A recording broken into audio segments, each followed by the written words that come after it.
La crise sanitaire ne saurait être réglée par la seule réponse militaire. Ma conviction profonde est qu'au-delà du militaire, il faut le développement économique. Fin de citation. C'est le déclic du président de la République qui a poussé au lancement du programme d'urgence pour la région des Savanes, PURS, en juin 2022. Plus de 2 ans et demi après sa mise en place, le programme peine à changer le quotidien des habitants de cette région. Avec un budget initial de 326 milliards de francs CFA, le programme a vu son enveloppe passer de 361 milliards de francs CFA en 2023 après des sollicitations de financement additionnels. Présenté comme une initiative ambitieuse pour améliorer les conditions de vie des populations, le programme PURS s'apparente aujourd'hui à un programme parmi tant d'autres au Togo avec des résultats mitigés. Sur le plan d'accès à l'eau potable, si certaines infrastructures sont bien visibles dans certaines préfectures, d'autres localités par contre continuent de considérer l'eau potable comme un luxe.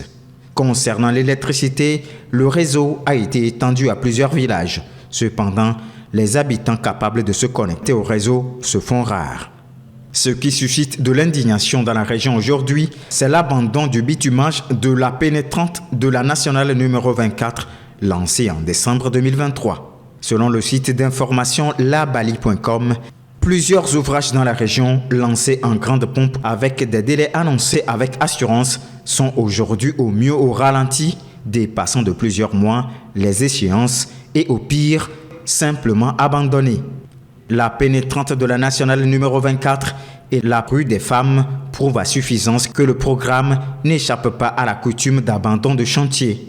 Prévu pour durer 8 mois, 1 an après, les routes sont toujours sous terre, plongeant la population dans le désarroi et l'inquiétude en attendant la prochaine saison pluvieuse.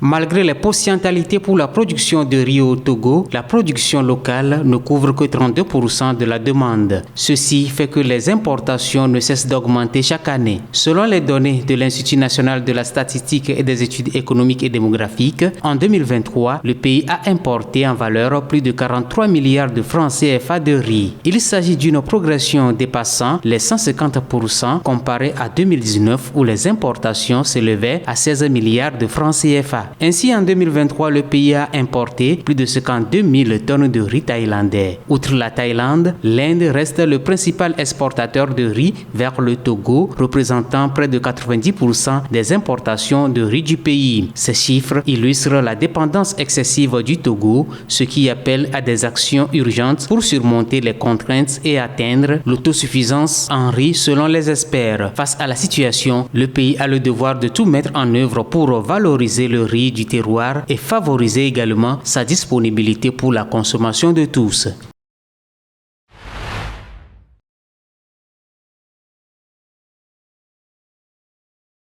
Sur le plan environnemental, de diverses actions ont meublé l'année 2024, notamment plusieurs campagnes nationales de reboisement. Selon les chiffres, plus de 9 millions d'arbres ont été plantés sur une superficie de 11 544 hectares. Ainsi, le pays maintient ses efforts dans la mise en œuvre de sa politique ambitieuse de reboisement de plus d'1 milliard d'arbres d'ici 2030. L'objectif est d'accélérer la lutte contre la dégradation des écosystèmes et les effets du changement climatique. Malgré cette avancée, il ressort malheureusement de plusieurs constats que les arbres plantés ne sont pas pour la plupart entretenus. Il est donc important qu'après le reboisement, des efforts soient faits pour entretenir les plants afin d'avoir de bons résultats. Parallèlement à ce bilan sur l'année 2024, rappelons aussi que selon le ministère de l'Environnement, le pays perd chaque année plus de 3 500 hectares de forêt pour d'autres besoins, ce qui représente plus de 5 millions d'arbres détruits. What is wrong with the reports? C'est l'intitulé d'une étude du collectif Reportica qui dénonce le caractère subjectif de tous les classements mondiaux faits par Reporters sans frontières et Transparency International sur le niveau de corruption des pays, la liberté d'expression, la qualité de gouvernance ou encore la perception du bonheur. Selon Reportica, tous ces rapports souffrent en commun de biais et de lacunes méthodologiques. Plusieurs classements, notamment le World Press Freedom Index de Reporters sans frontières, Corruption Perceptions Index de Transparency International ou encore le World Happiness Report repose en grande partie sur des enquêtes d'opinion ou des perceptions subjectives et partielles. La plupart de ces notations ont également en commun l'utilisation des méthodologies universelles qui ne tiennent pas en compte les contextes locaux comme les différences culturelles, sociales, économiques ou politiques. Reportica estime que le World Press Freedom Index est influencé par la perception des répondants que par des données objectives. Pour le Corruption Perception Index de Transparency International, les évaluations reposent sur des enquêtes auprès des leaders d'opinion, ce qui reflète des perceptions subjectives plutôt que des faits vérifiables.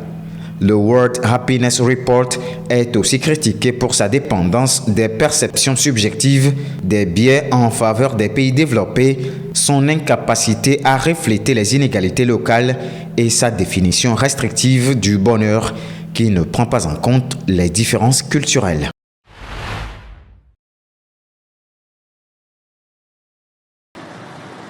À Cotonou, les ministres des Affaires étrangères des États membres de la CARICOM, la Communauté des Caraïbes et du Bénin ont jeté les bases d'une coopération renforcée. Objectif, améliorer le bien-être de leur population et promouvoir une économie verte et durable. C'est pour explorer les voies et les moyens qui nous permettent d'avoir des relations économiques entre nos pays. Le ministre Bakary a partagé avec nous des secteurs que nous devons explorer, notamment dans l'économie verte et les énergies renouvelables. Nous avons aussi un fort intérêt pour l'économie bleue, car nous partageons l'océan Atlantique.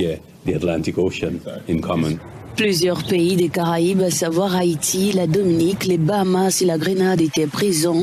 La Dominique a mis en avant son expertise dans la gestion de l'économie bleue qui repose notamment sur la valorisation durable des ressources marines, des opportunités pour le développement touristique, la préservation de la biodiversité et la création d'emplois. Pour la Dominique, l'économie bleue est essentielle. Nous sommes la première destination pour l'observation des baleines et nous avons créé un sanctuaire pour promouvoir cette économie bleue et protéger nos ressources marines. Dans le cadre de cette coopération, plusieurs initiatives ont été mises en place pour améliorer les échanges entre les pays. L'un des premiers résultats a été la suppression des visas entre le Bénin et la Dominique. L'objectif est d'étendre cette mesure à l'ensemble des pays de la CARICOM. Nous avons récemment signé des accords de suppression de visas, ce qui ouvre la porte à de nombreux citoyens ainsi qu'aux Dominicains pour partager librement sans avoir besoin de visa. La prochaine étape, qui représente le plus grand défi, est de savoir comment faciliter les déplacements aériens dans un contexte complexe entre les Caraïbes et le Bénin. Nous sommes donc prêts à explorer ces possibilités et à voir où elles nous mènent. Cela pourrait être une porte d'entrée vers l'Afrique. Les pays de la CARICOM représentent près de 85% de la population de la région caribéenne. Le potentiel d'échange économique entre les Caraïbes et l'Afrique pourrait dépasser $1 milliard.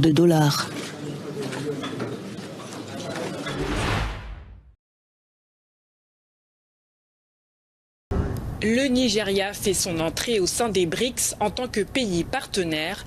Le gouvernement brésilien, qui assume actuellement la présidence tournante du bloc, a annoncé cette décision. Pour le Brésil, la participation nigériane devrait renforcer la coopération sud-sud et soutenir la réforme de la gouvernance mondiale, deux objectifs prioritaires pour le bloc. Cette catégorie de pays partenaires a vu le jour lors du sommet des BRICS de 2024 à Kazan. Le Nigeria devient ainsi le 9e État à obtenir ce statut, rejoignant entre autres la Biélorussie, la Bolivie et la Malaisie. Les autorités saluent ce choix, soulignant la forte population du Nigeria, la plus importante d'Afrique, et son poids économique régional. Les BRICS, composés du Brésil, Russie, Inde, Chine et Afrique du Sud, forme un groupement de pays émergents visant à renforcer leur coopération économique et leur influence politique internationale. Avec l'arrivée du Nigeria dans le bloc, le groupe espère encourager la diversité économique et accroître son influence sur la scène internationale.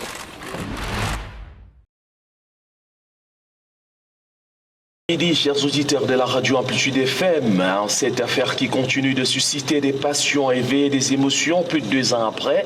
Ce journaliste était un collègue de Martinez Zogo. Son papier du jour lui est consacré pour rappeler le meurtre de son ami, une des figures d'Amplitude FM. Charrie tellement d'interrogations tant cet assassinat aura été odieux et choquant pour les consciences. Dans les locaux, Zogo n'a pas été oublié, loin de là. Dès l'entrée de l'immeuble, les bougies, les photos, les souvenirs trônent en bonne place. Un hommage, mais aussi un rappel que la justice doit faire son travail.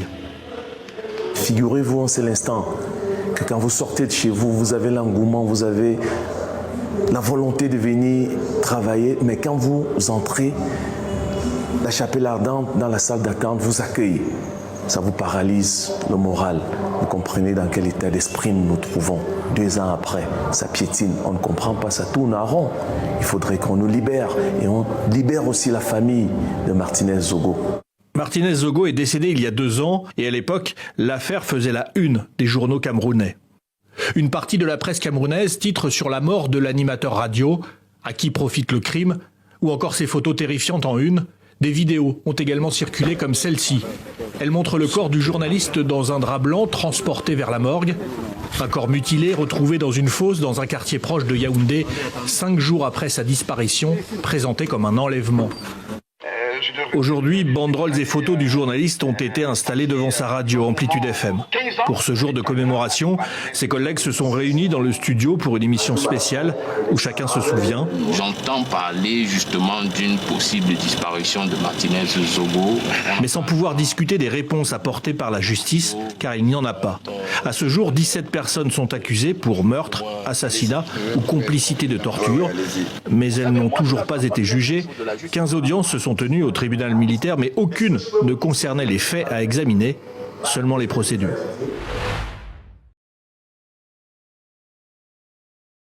C'est une prise de parole intitulée « Déjeuner diplomatique ».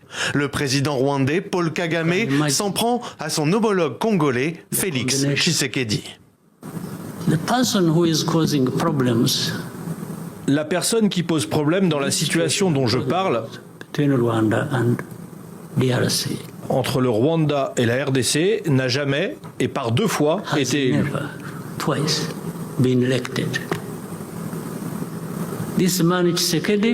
Cet homme, Tshisekedi, n'a jamais été élu en premier. Il ne l'a pas été du tout. Et vous le savez. Depuis leur rendez-vous manqué de Luanda il y a 1 mois à peine, pour trouver un accord et rétablir la paix dans l'est de la RDC, le ton monte entre les 2 dirigeants. Et du côté de Kinshasa, cette mise en cause par Paul Kagame de la légitimité du président congolais est sévèrement jugée. De la même manière, il s'autoproclame président de la République du Rwanda avec 99,99%. C'est de cette même manière qu'il vient encore aujourd'hui de s'autoproclamer président de la Commission électorale nationale indépendante de la République démocratique du Congo. Le président Kagame doit savoir que le président Tshisekedi est aimé dans son pays et il est un démocrate. Il n'est pas un dictateur qui pense que être un leader, il faut être un sanguinaire, pilleur et menteur. L'escalade verbale entre les 2 présidents n'est pas nouvelle. En décembre 2023, par exemple, Félix Tshisekedi, alors en campagne, avait comparé Paul Kagame à Hitler. Mais avec cette dernière sortie, le président rwandais engage la guerre diplomatique sur un nouveau terrain. Ce qui est étonnant, il faut dire, de la part de Paul Kagame, étant donné que les élections au Rwanda sont en général critiquées pour ne pas être libres, transparentes et pour être finalement des élections de façade. C'est assez étonnant de le voir porter des accusations plutôt sur ce côté-là. En attendant, sur le terrain, l'escalade est elle aussi bien réelle. Les affrontements qui opposent les militaires congolais au M23 se sont intensifiés, avec toujours des conséquences dramatiques pour les civils. Rien que depuis début janvier, les combats ont déplacé 237 000 personnes, d'après le Haut Commissariat de l'ONU pour les réfugiés.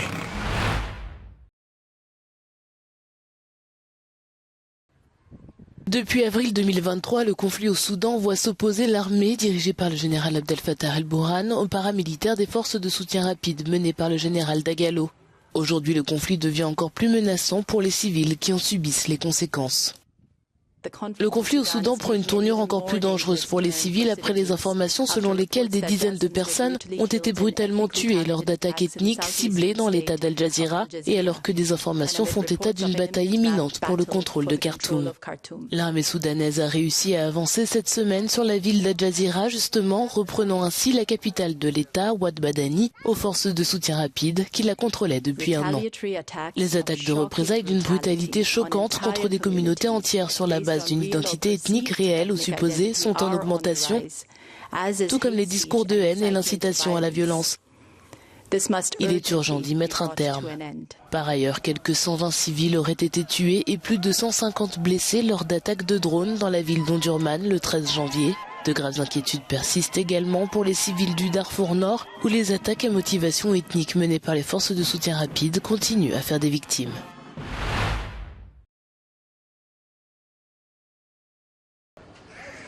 La trêve entre Israël et le Hamas entre en vigueur dimanche à 8h30 heure locale. Le cabinet israélien vient d'approuver cet accord, mettant en pause une guerre de 15 mois déclenchée après l'attaque du Hamas en octobre 2023. L'attaque avait fait plus de 1200 morts en Israël. Dans le cadre de la trêve, 33 otages seront libérés en 2 phases. En échange, Israël s'engage à relâcher des centaines de prisonniers palestiniens, principalement des femmes et des mineurs. Les forces israéliennes se retireront dans une zone tampon à l'intérieur de Gaza pour permettre le retour des déplacés. L'aide humanitaire pourra également transiter via le poste frontière de Rafah. Depuis le début du conflit, plus de 46 000 Palestiniens ont été tués, selon les autorités locales. Cette trêve est considérée comme une première étape vers la paix, susceptible d'être prolongée si les négociations aboutissent à un accord plus large et durable.